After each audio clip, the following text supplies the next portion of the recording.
Trade is an important pathway to African export-led industrialization. The World Bank predicts that the African Continental Free Trade Area will boost income by $450 billion and increase intra-African trade by 81%. My name is Jacqueline Faber. As I said, this is Port and Maritime Agenda, a flagship program of the Maritime Hub International. I'll get to introduce my guest after the break. Stay tuned.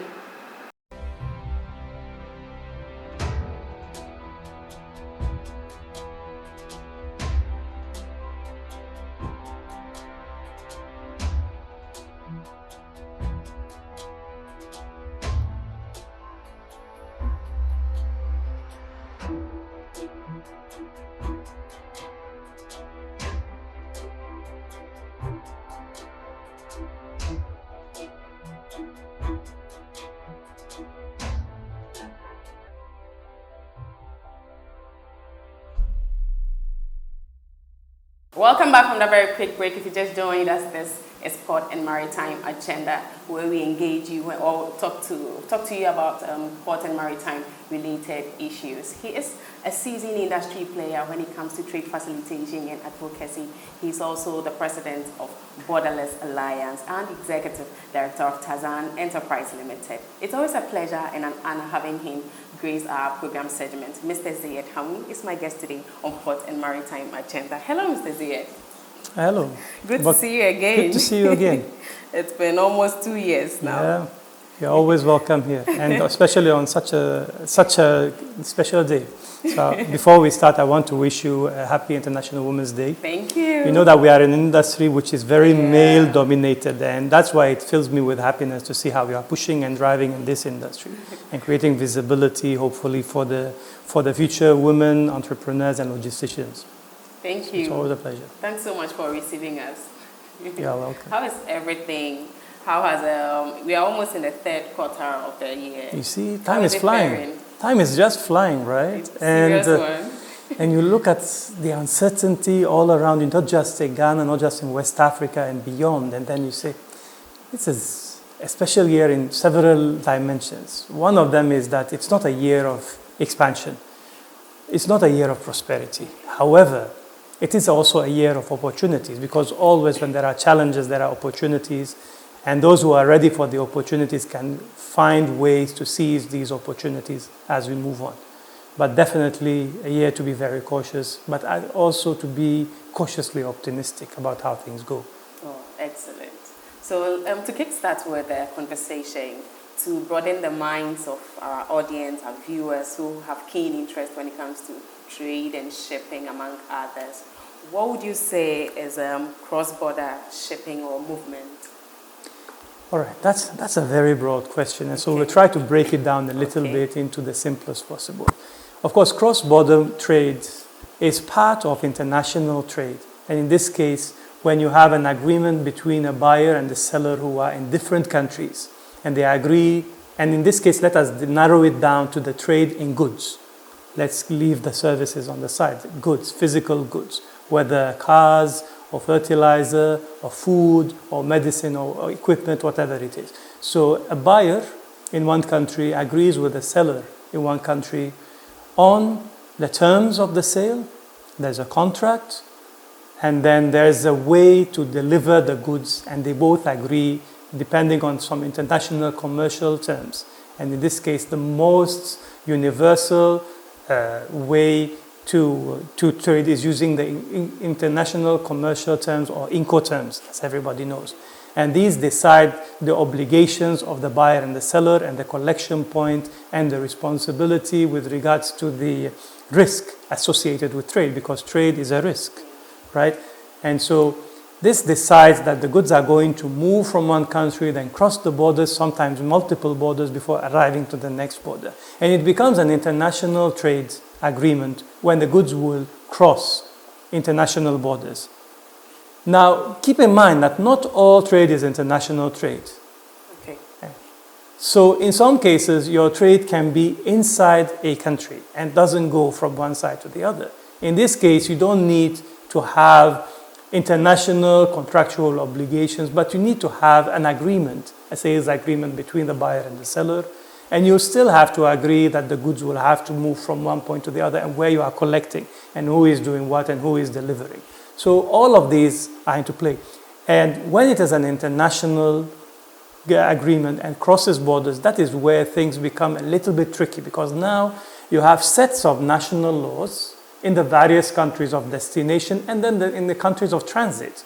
And all of these countries, they have a set of international agreements that they abide to, whether it is, for example, the World Trade Agreement and its Trade Facilitation Agreement, or whether within, for example, the ECOWAS region, you have the ECOWAS laws, or the ECOWAS Trade Liberalization Scheme, or whether you have within Africa the African Continental Free Trade Agreement, which is yet to accelerate in terms of implementation and in terms of trade. We'll come to that maybe later on as we move. And so these international agreements, they guide the way that the agencies and the authorities in the respective countries where the goods are moving through will view the status of this consignment or shipment as it crosses their own borders. And what you will notice is that goods and trade will mostly have issues and challenges when it is crossing from one border to the other, because sometimes there is an implementation of a different sets of laws in a particular country. Sometimes they don't observe the same law in the same way. Sometimes they don't enforce it as strongly. Sometimes they don't. So all of these enter into play, and they are most visible at borders. And this is why it is very important when you are talking about cross-border trade and movement to look at the countries involved, to look at which international agreements and treaties they are party to, what are their obligations under the contractual obligation of the trade, and this would decide what are the duties and responsibilities of obligations of each of them, to see where duties have to be paid, where charges and levies and fees and others will have to also be charged where is appropriate. So all of this enters into play in international cross-border shipments. So in your submission, you mentioned that tradeism is risky. How risky is it, and how can it be mitigated as time goes on? Again, it's I would like to narrow it down a little bit and to give examples about, first of all, uncertainties and challenges and disruptions that can rise, which have a direct implication on international trade. So suppose you are a seller in Far East Asia, Southeast Asia, and you are selling to someone in the US. And your goods usually come from ports in China. They go all the way through the Red Sea, through the Suez Canal, cross the Mediterranean Ocean, and then they continue on towards your final destination. And now you have a situation where, for example, you have a war which is making the Red Sea dangerous and very risky. There are actually some lives that were lost. There are a few vessels that were sunk. Currently, some vessels are catching fire because of some attacks that are taking place in the Red Sea. So this is a risk. In this case, it's a war risk. And so the easiest thing is for the logisticians who are arranging for the delivery of the goods on behalf of the buyer will have to make sure that they delivered their goods safely and in the same shape that was agreed, in the same at an agreed destination. And they have to factor the costs into that. So in the case I was mentioning, so let's say you no longer want to use the Red Sea. You have to go around Africa. This has cost implications and has time implications. Now you can no longer deliver, for example, in 3 weeks as you agreed. Now you have to mention 4 or 5 or 6 weeks. And then the cost will increase because you have a distance that is longer to cross. So the ship that is carrying your goods, that is moving from one side of the world to the other, will also have to be paid for. And the whole purpose of trade is to create economic prosperity for both parties. You don't want a situation where you are selling goods at a loss, and you don't want a situation where you are buying goods at the higher cost than you can sell them in the market. So all of these dynamics will have to enter into the risk element and the trade risk assessment as not once you initiate this, but in the planning phase. as you are planning and negotiating with your suppliers and your buyers, you have to factor all of this into your calculations. And now comes another component, for example, of risk. And in this case, depreciation of currencies. You know that in this world, and especially in Africa, we have at least 46 currencies that are used, not necessarily interconvertibly. And so sometimes when you are negotiating with an international seller, you'll have to agree on the cost, first of all, the cost of the goods, and then you have to agree most of the time on an intermediary currency to use, because let's say Chinese yuan and Ghana cedis.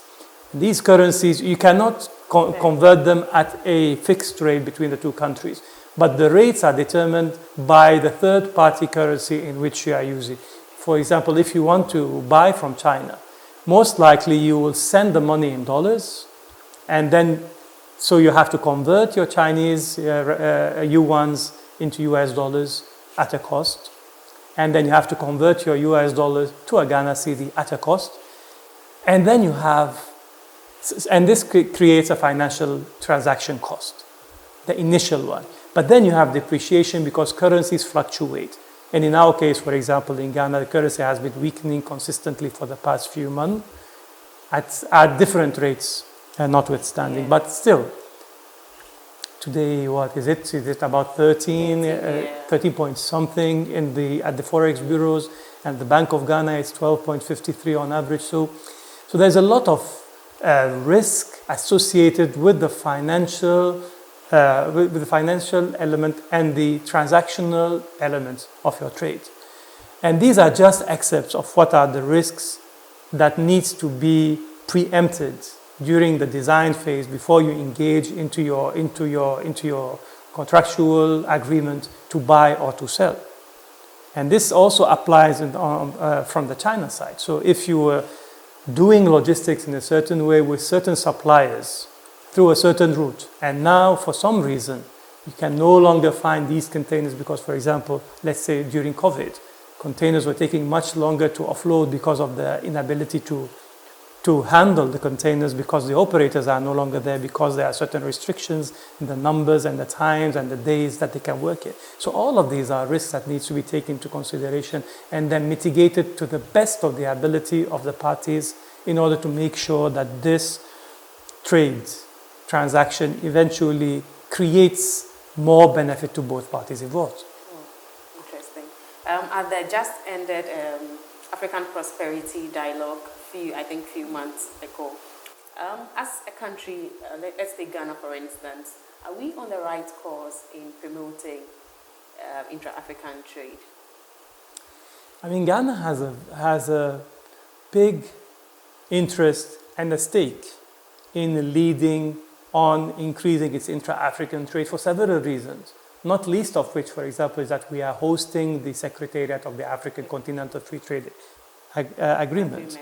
So we want to lead by example and to show that we are actually opening up our country to the opportunities of enhancing intra-African trade, hopefully in the benefit of our economic operators and traders, whether as importers of African goods or exporters of African goods. Now, the challenges with intra-African trade, not just with Ghana, but in general, are mainly based on three elements. The first one is the production. And you will notice that many African countries have challenges in producing adequate amounts of goods and services to export in the first place. If you look at the records at the moment, the international trade statistics, you find out that the share of African trade from the global trade is very minimal. It has fluctuated historically between 1% and 3%. And so that is a very small percentage of trade. So you will notice that there isn't that much economies of scale that guide our production. And this creates a situation where we do not benefit from enhanced economies of scale that make our production more competitive. But in some areas and in some supply chains, you do have some African products like the automobiles, whether in Morocco or in South Africa, or some other equipment from across the sub-region that is competitive enough and then quality enough to be competitive on a global market. And this brings us to the next point, which has to do with the identification of markets across Africa. You'll find out that there is little information about the market's availability for demand or for supply of certain goods and products. Sometimes this product is available in one country, and sometimes you are not aware that this product is available. So you end up importing or exporting from different countries. And the last point has to do indirectly with the point which you just raised about international trade, about how to move goods from one country where it is sold to the country where it is bought. And it has to do with the connectivity of the African countries. And this is where Ghana can play a role, actually, because Ghana is one of the better connected countries to the rest of the continent. But admittedly, the continent is not sufficiently well connected. And in most of the cases, for example, in maritime transportation, you will find out that most of the African originating products will have to move to a third-party country outside of the continent before they go back to another country. Now, keep in mind that the AFCFTA is, in theory, a very appealing initiative. It wants to connect markets across Africa, identifying the producers and consumers, and then connecting these, and then reducing and lowering the tariffs on most of the goods and the services in order to lower the cost of these products for continental consumption, so to say. And because the market is so big, we are talking about 1.4 billion consumers, 1.4 billion people. So it makes a lot of sense to aggregate all of these countries, which most of them have smaller markets. Some of them have issues with market access, to fuse all of them into a larger market, because now in theory you can supply to all of this market. But then in practice, you come to the fact that you have barriers that are preventing you from moving your goods from one country to the other, whether you can't identify the markets or whether these markets are not connected adequately enough. And so, for example, in the case of maritime shipping, Africa is yet to get to a point where it has a common framework for African short sea shipping. We do not have at any level, a continental level, a law that regulates cabotage in a way that allows African ports to connect seamlessly to one another, to allow goods produced in one country to reach to the next destination without going through a third party. Now, there are some countries which have a cabotage framework guiding their own local markets, and there are some regional economic communities who have something. But then on a continental level, we don't have that. And it is one of the important, in my humble view, that can synergize and accelerate the implementation of the African continental free trade area. Because once you have the ability to connect from one remote area in Africa to the other, then you have already created the opportunity to link up these markets. And now we can look at the real obstacles that are preventing these goods from moving from one of the countries to the other. Oh, interesting.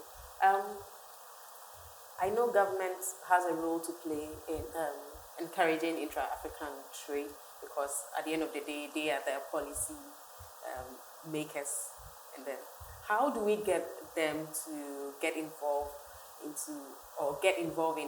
promoting intra-African trade? So that's a good question. With regard to the political will of the policymakers across Africa in promoting and enhancing intra-African trade, there is no doubt about it, because we currently have 47 ratifications of the African Continental Free Trade Agreement.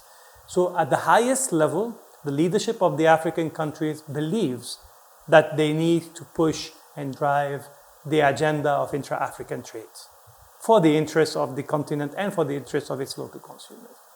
And so, in this case, policymakers have a role to play, governments have a role to play as policymakers. And then they have a role to play as regulators, because your markets need to be regulated to ensure the quality of the products that you are exporting or importing, to harmonize the laws that have to do with the verification of the safety of the goods, the quality of the goods, and then finally to ensure that the framework of the regulatory frameworks in the countries in which they operate, whether the financial regulatory or the business regulatory environment or others, are consistent and are harmonized in a way that allows a reduction of the time and the cost of moving your goods from one country to the other across Africa. All of these, government has a role to play. The most important role that governments have to do is to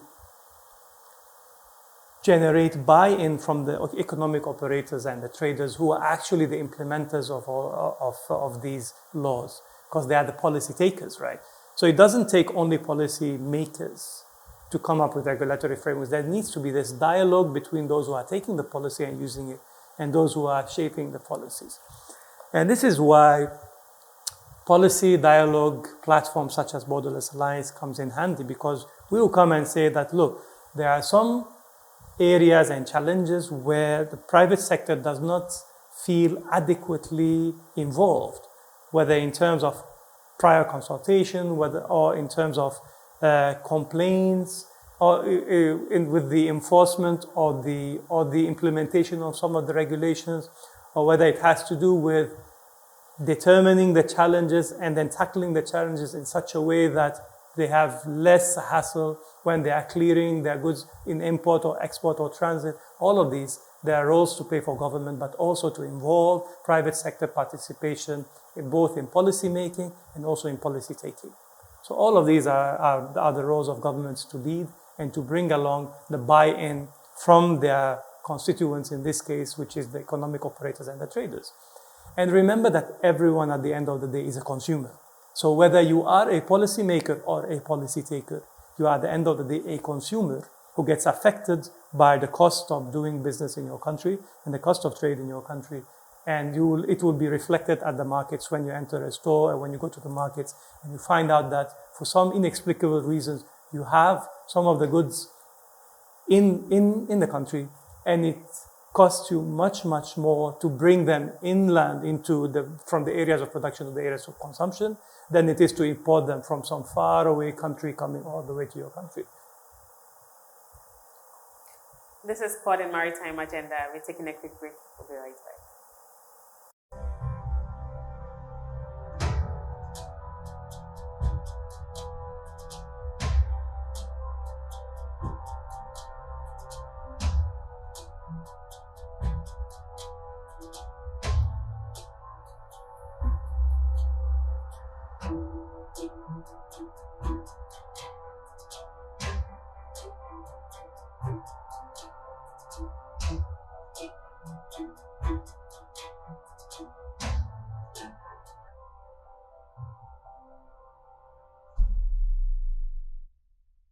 Welcome back from the very quick break. If you just joined us, this is Port and Maritime Agenda and Mr. Ziad Hamoui.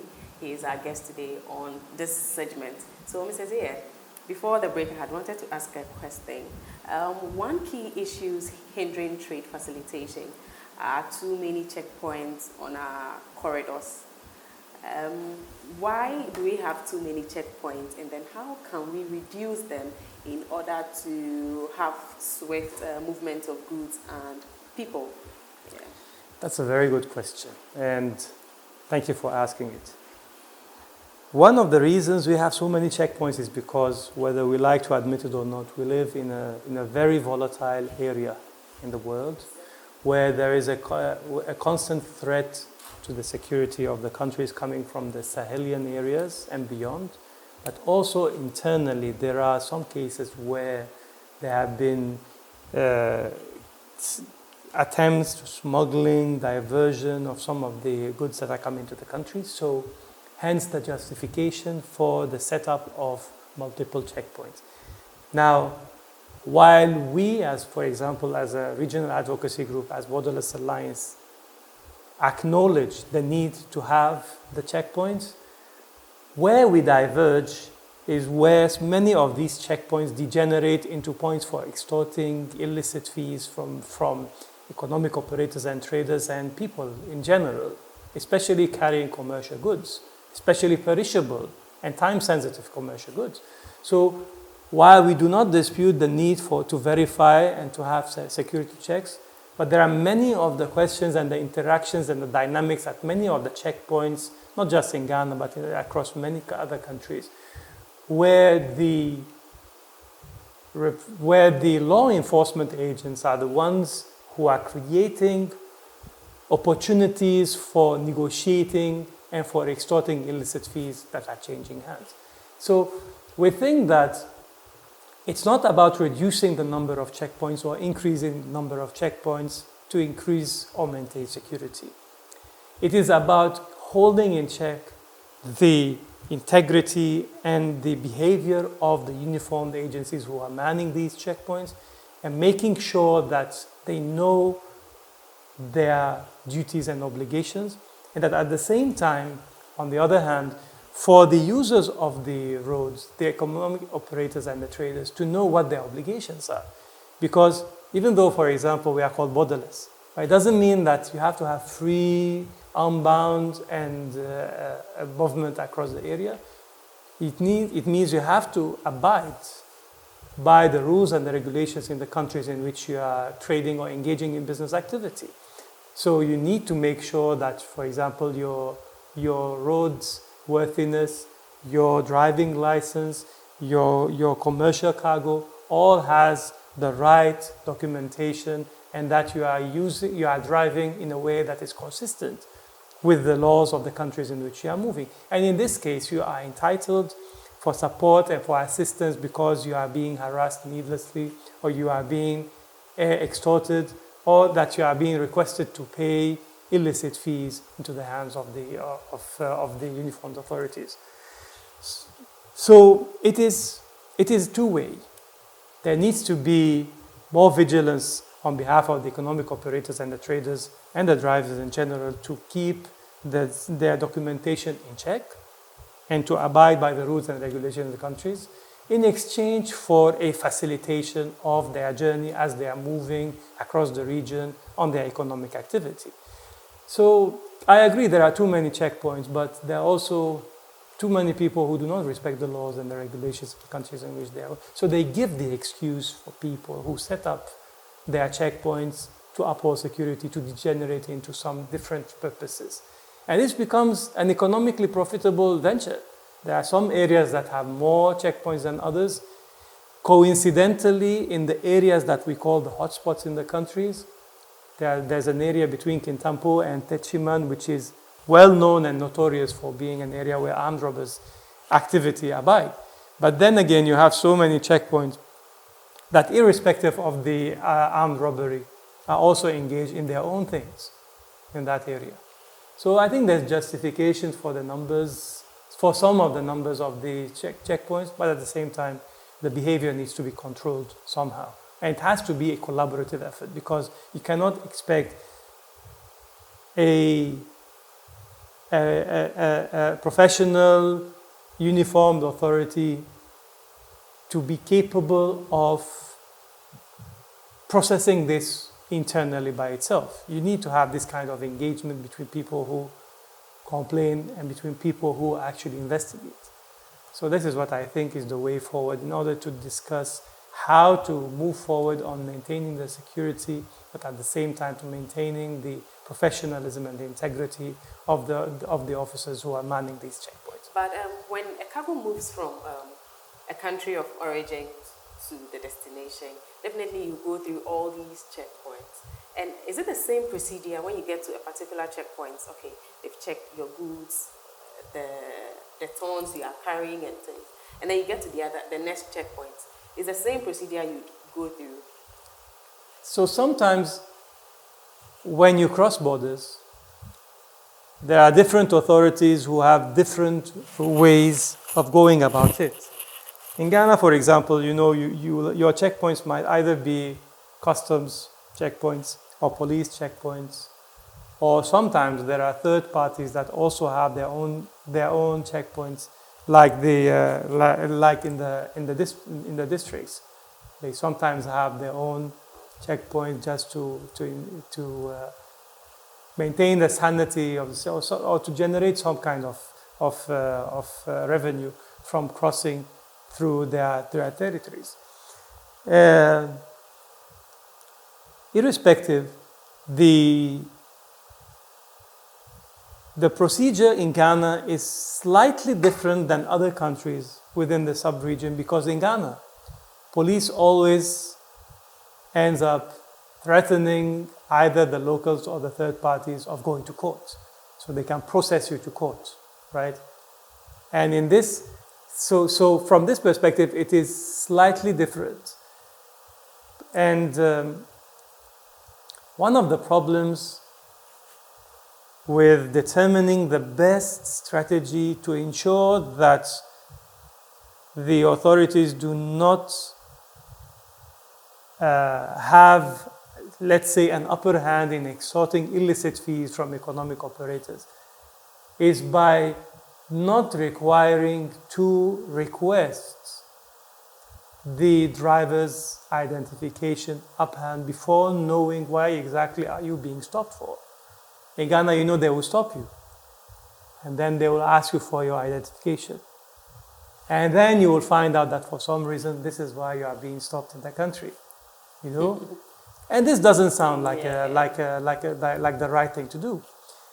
And you'll be surprised to know that we have even discussed some elements of this particular point about LI 2180 repeatedly at the stakeholders consultative fora about why does the Ghana police require the production of the identification. And then they go back to the laws, which actually shows you that the police has the authority to request for your license at any time. And then they'll come back to the fact that police has the authority to have a spot checkpoint, right? But then again, they'll be rotated, right? So it's like we have the authority, but we don't want to flash the authority because then someone will ask a question, and if they ask questions, then the answers might not be good. So let's move them around. So this will show you that this kind of attitude is, how can I say, it's protected in a way, right? But maybe if not protected, it's just the structure of the process is being maintained for some reason. But can't we generate a system whereby before a cargo gets to a checkpoint, every information about the cargo, the driver, and everything is forwarded to? So there are initiatives that aim in that direction, and I'll tell you, I don't know about other groups, but I can tell you what Borderless Alliance does to help economic operators and traders who are using particular countries and who need access to information and to know who to address when they go into trouble, when they know that they are in full compliance and they have all the sets of legal documents on them. And we have two things. The first one is that we regularly publish something we call the Trucker's Guides. And the Trucker's Guide is a compilation of all of the information about the rules and the regulations that you will need as an international trader or transporter to move from one country or to operate in that particular country. The second, and these booklets are available in limited quantities. The initiative is the Trucker's Guide. And we publish it regularly, and it's available in a soft copy. The last time we have updated it actually was, I think, last year or a couple of years, with information where to get support from the police service, the customs, the axle weighing bridge, and all of the various services. And the second, which feeds into this initiative, is the ENTB platform, or the Non-Tariff Barriers Complaint Mechanism online, which is a combination of an online complaint mechanism where users can file in complaints about the harassment or the illicit fees or the problems they have within the country. And it's associated with a hotline. And the hotline can be called. It is managed by the focal point in Ghana, which is the Ghana Shippers Authority. They can engage also with the representative of the various focal points at the authorities involved and then they get back with a quick resolution. It has been helpful to resolve many of the economic operators issues in the country. So we are proud of our association with the Ghana Shippers Authority and our collaboration on the ENTB. They are our host institution in Ghana, and so we do a lot of collaboration with them. But then again, the Truckers Guide are also available publicly at our website and also upon demand in a soft copy. So after this, I will send you a soft copy of this, and feel free to share also with the Truckers Guide. Users. Which people or which group of people are you targeting? Is it the drivers or the? It's the economic operators. If you are a trader, or you are a truck driver, or you are a transport manager, or you are a fleet manager. These are the people who need the information so that they will help assist their drivers. Because as you have subtly hinted to, some of the drivers might not be able of using the information inside the booklet. And so they will call the support that is needed, because most of them, they have their phone calls, right? They have their phones, so they can call for assistance. And that's why we think that what in between the booklets and the hotlines and the websites, we have generated enough tools that can help the economic operators and traders to reduce the time of moving across the road corridors, and also to shed light about some of the mispractices that take place at some of the borders or in some of the areas of the country in which they operate. But does the hotline operate 24 hours? Well, or is there a time limit? Well, the hotline is there, but it's manned by a human being, basically. So most of the time, most of these get attended to during the regular office hours. It gets a little bit trickier outside of the office hours, but then I would say late evening and early mornings, they are always available. There are some cases where, for some unusual circumstances that take time to resolve, and they get followed up until their completion. But sometimes you find out that even some of the parties which are supposed to be involved in resolving some of these issues are inaccessible during the late times of the night or the difficult times of the day. So I would say yes, 24/7, but with some limits with regards to their availability, basically. One other key issue is poor road network. That is hindering the trade facilitation. So the infrastructure, you mean? Yes, the infrastructure.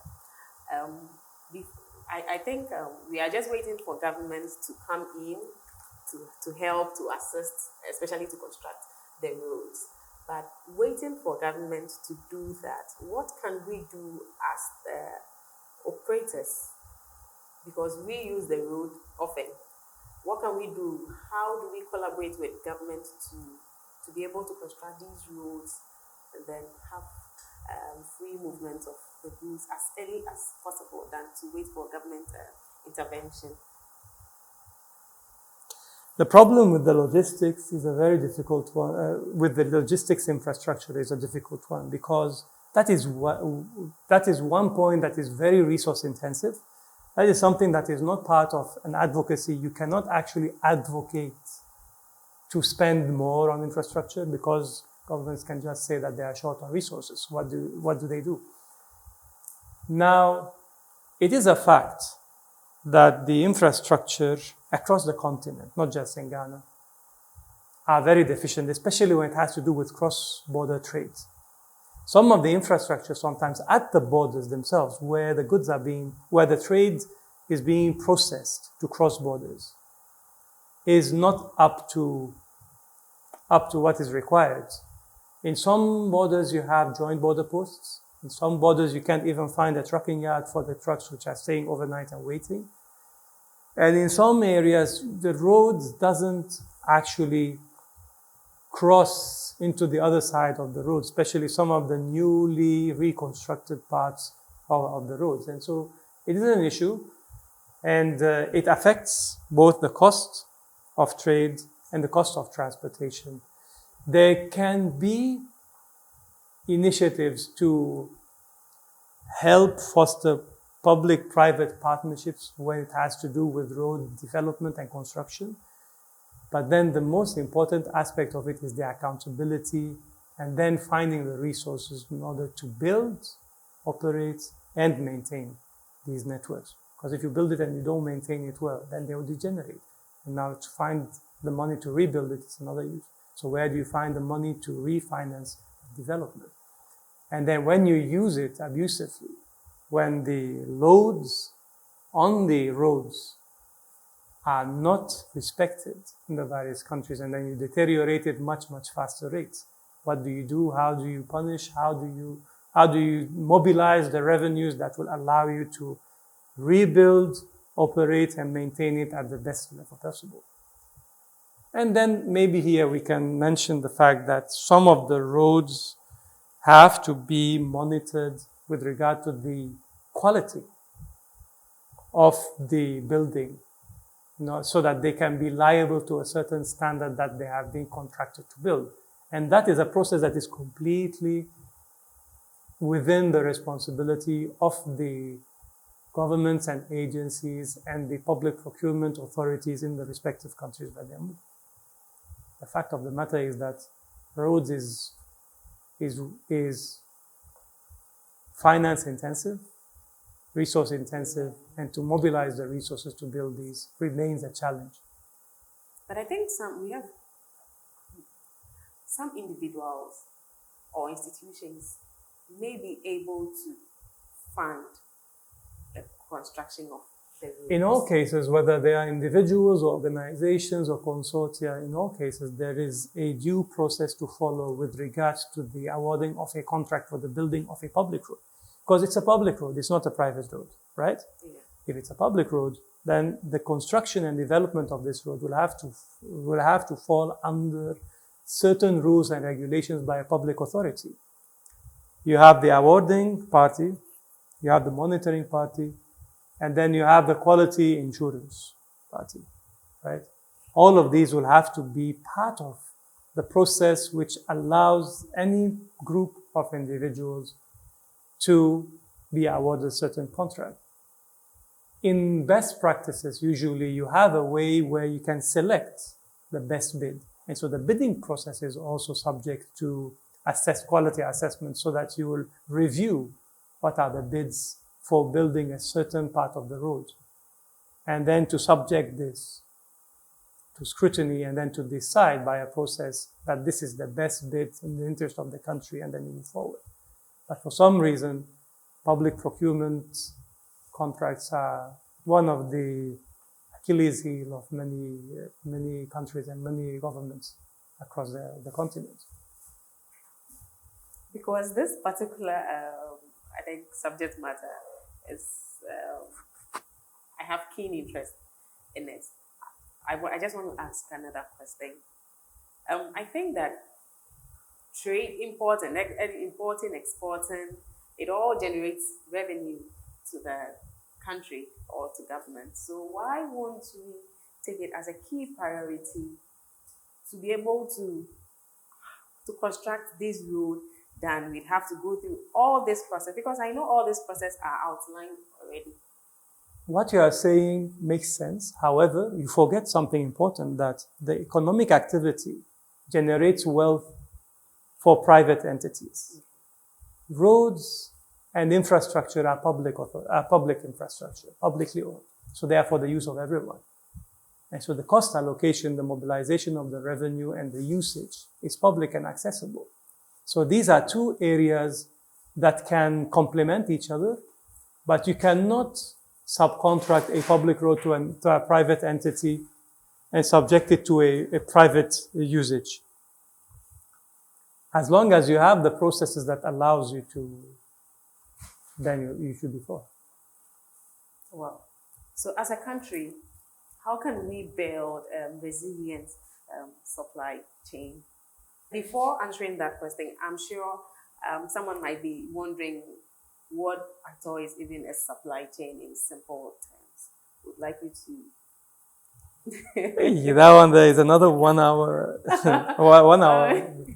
Maybe the simplest way to describe a supply chain is to say it is the sum of the different information and the resources and people who are involved in moving a product from the area of production to the area of consumption. So that would be a supply chain. So we'll talk about, for example, the cocoa supply chain. So it involves everybody who is involved in growing, manufacturing, or transporting, or handling, or buying, or selling. All of these is a value chain, for example. And now, maybe after this simplified view of a supply chain, and in answer of how to make a supply chain more resilient, the first and most important is to provide more options. The worst way is to have a single option for doing a thing. And once you have a limited choice with the options of either producing or manufacturing or selling. This, first of all, it impedes a value chain, is to lower the cost and the time that it takes to move or to produce or to buy or to sell these products or goods or services. So to make it more resilient, first of all, you need to look at the production cost. The second is to look at the trade costs. And then the third is to look at the logistics costs of moving from one place to the other. And to make it resilient is to make sure that you create enough alternatives to continue to produce it in the most optimal, or let's say in the most effective way possible, with the lowest costs and the lowest times of production to move it from the country of production to the country of consumption. I think that in a nutshell can wrap up how to make a supply chain more resilient. This is still Port and Maritime Agenda. We're taking a quick break. We'll be right back.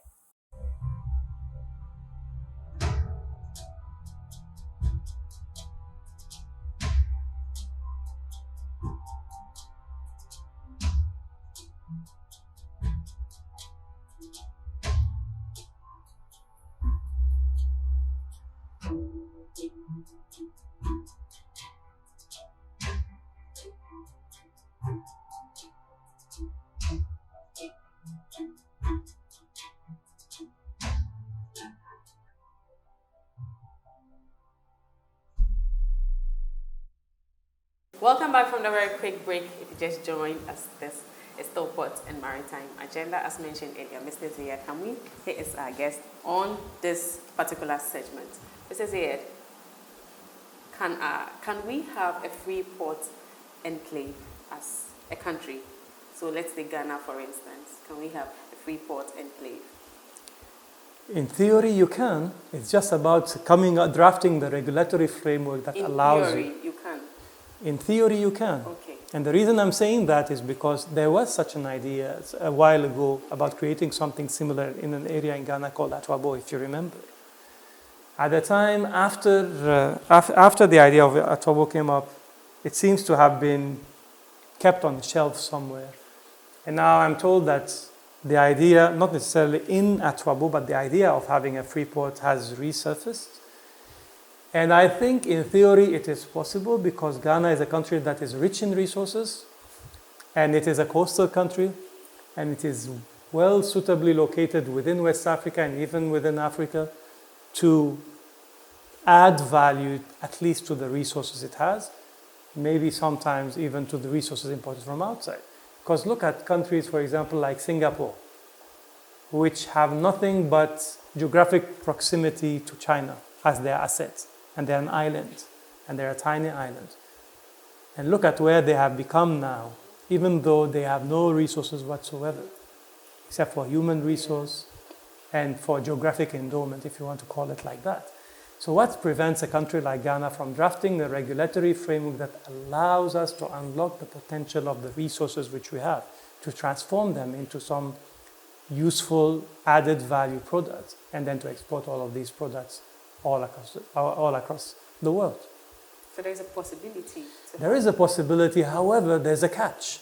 You have to make sure that you put your plans together, and you have to determine whether you can manufacture or produce in competitive levels if you can, then you have to also see where you are sourcing for your processes. And you have to look at all of this and then to assess and to create the regulatory framework that allows finance and investment and manufacturing and production and export and import to align in a way that they can use that kind of free port to their advantage and to your advantage at the same time.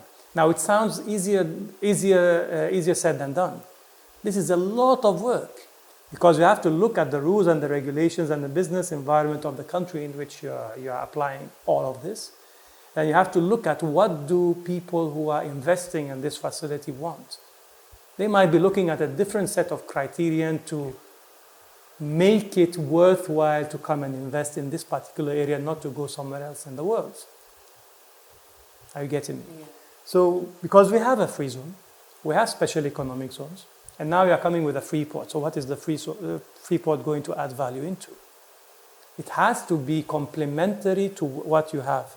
Otherwise, it will mean that you are taking opportunity away from other areas. So you have to add to the economic opportunity of the country. I believe personally that there's a case for the creation of a free port in the country.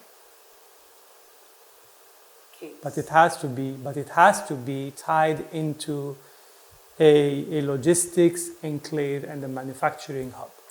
If it's just that you are creating a port, whatever cause is, we already have 2 ports. If you want to, you have to create a special economic zone that is tied into a port. Then that one also it has a solution to create a free port, a standalone free port.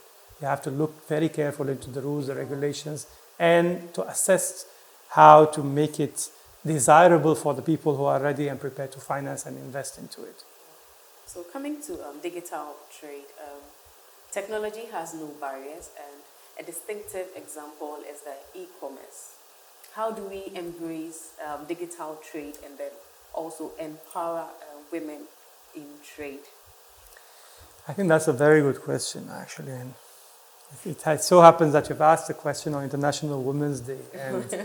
And the reason I'm saying that is because we believe that many of the women traders and the economic operators in the country and beyond end up with an unfair competition with regard to the skills and the resources that they use in order to become more competitive and productive. And I think that the digital tools can help equip traders and economic operators, especially those who have been historically marginalized, whether the young entrepreneurs or the cross-border traders or the border community traders or the women traders, women-led organizations, to have the resources and the skills and the tools that they need to build their businesses to become more competitive and to grow their economic opportunities and become more productive in the industries in which they operate.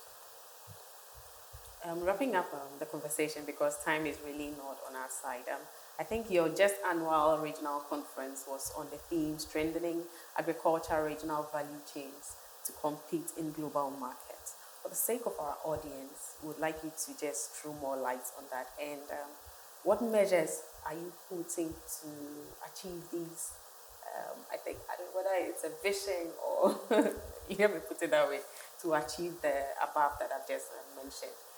So you are right. The 10th annual regional conference of Borderless Alliance took place in Ghana, and we specifically singled out regional agriculture value chains and how to build them in a global competitive market, because we thought that there wasn't enough focus on sustainability of our food security and our food production and our agriculture production in Africa, specifically in West Africa. As Borderless Alliance, as you know, we operate across West Africa. So we thought that building and developing regional agriculture value chains will help enhance the sustainability and the resilience of our food and agriculture trades and transport across West Africa. We came up with a set of recommendations and suggestions, which we compiled into a two-pager, which we have.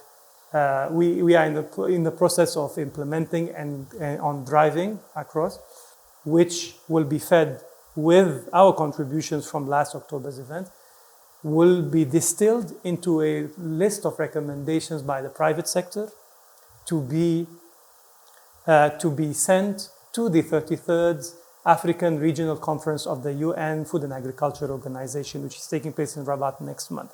Okay. So there will be more about that, but basically the advocacy is about the follow-up on the implementation of the recommendations and the suggestions which you want to make.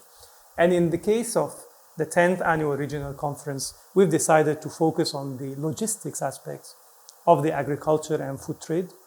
And we are going to make sure that we move more to accelerate regional agriculture value chains, to build more resilience, and to make our agricultural value chains more competitive, not just within West Africa, but across the world. Oh, interesting.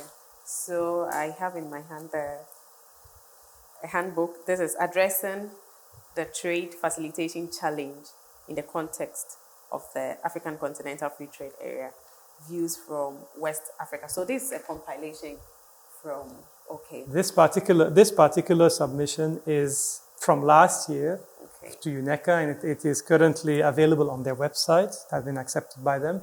It summarizes and distills our 10 years of advocacy across West Africa. It comes up with also a list of recommendations based on the main challenges that we've seen from cross-border trade, especially for the marginalized economic operators at these borders. 5 recommendations for 5 challenges, and they are also embedded into. So I think we have addressing trade facilitation challenges in the context of AFTA. There's the views from West Africa. So this is one of the points that have been outlined, advocacy program for women. And I think in our previous submission, we mentioned embracing or encouraging women in trade. I think, is this one linked to having many checkpoints?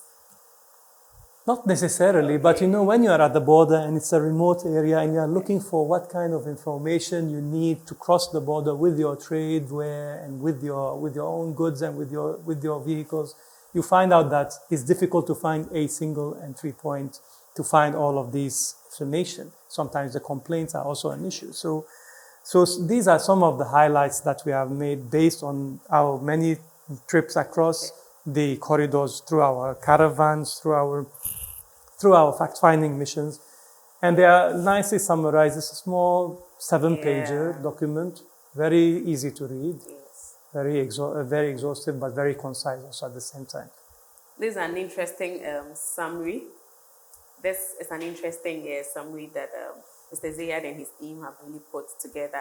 Easy series on gender and trade. So for those of you who have keen interest in trade, I think this handout or book is just for you. It's just easy to read. It's not full of so many compilation of words. They are just in their simple terms, and I believe that you would have the adequate information that you need. So, Mr. Ziad, thank you so much for receiving us. Thank you also for coming, and happy International Women's Day. Thank you. It's always a pleasure coming to your office to have this discussion, especially having to make time for us within all your busy schedules. We are so grateful. Keep up the good work. Thank you. We are here to support also. Sure. So this is how we wrap up on today's episode of Port and Maritime Agenda. Mr. Ziad Hamoui is the president of Borderless Alliance. He's also the executive director of Tarzan Enterprise Limited. He's a chartered logistician and then a trade facilitation. He's always making sure that, yes, we have smooth trade facilitation, and then always advocating on behalf of everyone, yes, who make sure that, yes, as far as trade facilitation is concerned. My name is Jacqueline Favor. So I say a big thanks to my crew, Naya, and yes, Mr. Spence. Today, my cameraman Spectacles there. So when you have to just pass by and then have a look at it. Thank you so much. It's always a pleasure coming your way with Port and Maritime Agenda. Enjoy the rest